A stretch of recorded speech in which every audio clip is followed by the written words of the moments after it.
Bismillahirrahmanirrahim. Assalamualaikum warahmatullahi wabarakatuh. Perkenalkan, saya Firlandari, Prodi Ekonomi Syariah 3, kelompok 5. Baik, saya akan memaparkan sedikit materi dari saya, yaitu pengertian pengetahuan.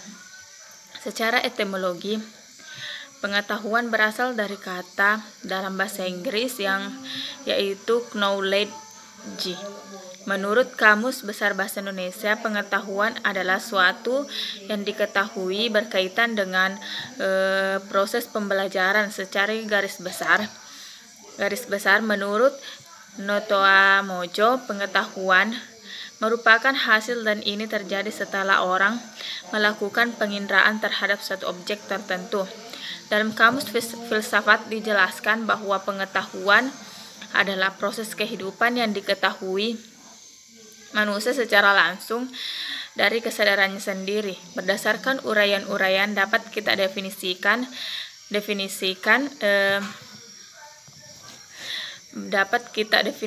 bahwa pengetahuan merupakan hasil dari proses mencari tahu, dari tidak dapat menjadi dapat.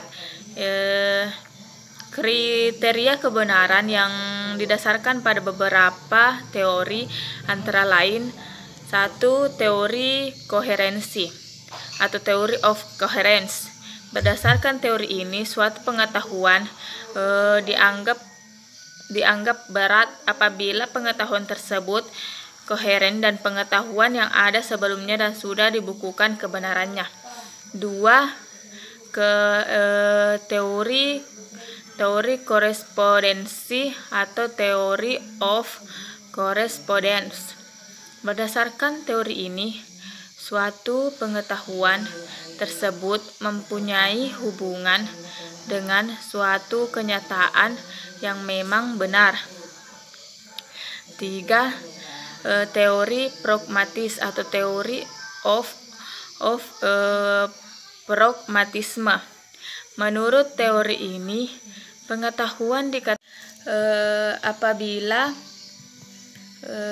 apabila pengetahuan tersebut terlihat secara praktis benar atau memiliki sifat kepraktisan yang benar. 2. Jenis-jenis pengetahuan. 1. Pengetahuan langsung. Pengetahuan langsung atau immediate adalah pengetahuan langsung yang hadir dalam jiwa tanpa melalui proses penafsiran dan pikiran. 2. Pengetahuan tak langsung atau mediate adalah hasil dari pengaruh interpretasi dan proses berpikir serta pengalaman yang lalu. 3. Pengetahuan indrawi atau perfektual adalah suatu yang dicapai dan diraih melalui indra-indra lahiriah.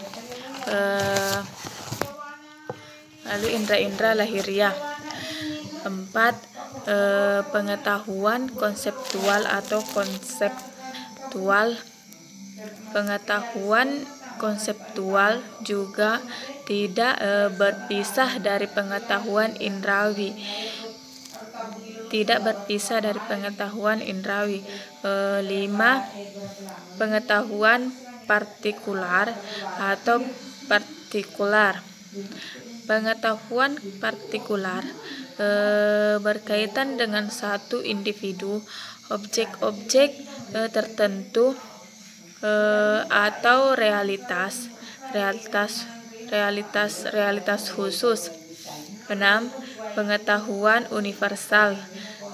Pengetahuan universal yaitu meliputi keseluruhan yang ada seluruh hidup manusia, misalnya agama dan filsafat.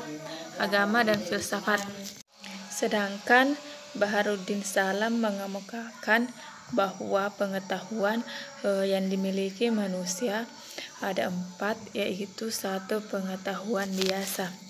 Pengetahuan biasa yang dalam filsafat dikatakan dengan istilah common sense atau nalar wajar, sesuatu yang masuk akal. 2. Pengetahuan ilmiah atau ilmu pengetahuan. Pengetahuan ilmiah atau ilmu pengetahuan diperoleh dengan cara khusus, bukan hanya digunakan saja, tetapi ingin mengetahui lebih dalam dan luas mengenai akan kebenarannya, tetapi masih berkisar pada pengalaman. 3.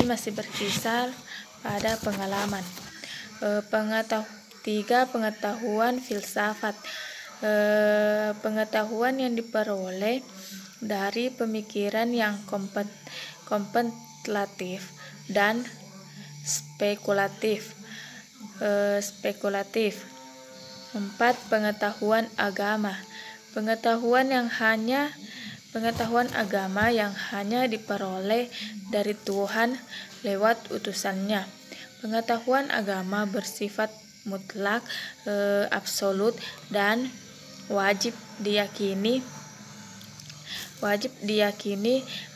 oleh para penganutnya tanpa bukti empiris sekalipun. Baiklah, itulah yang sempat saya pahami tentang materi dari kelompok saya. Lebih dan kurangnya mohon dimaafkan. Assalamualaikum warahmatullahi wabarakatuh.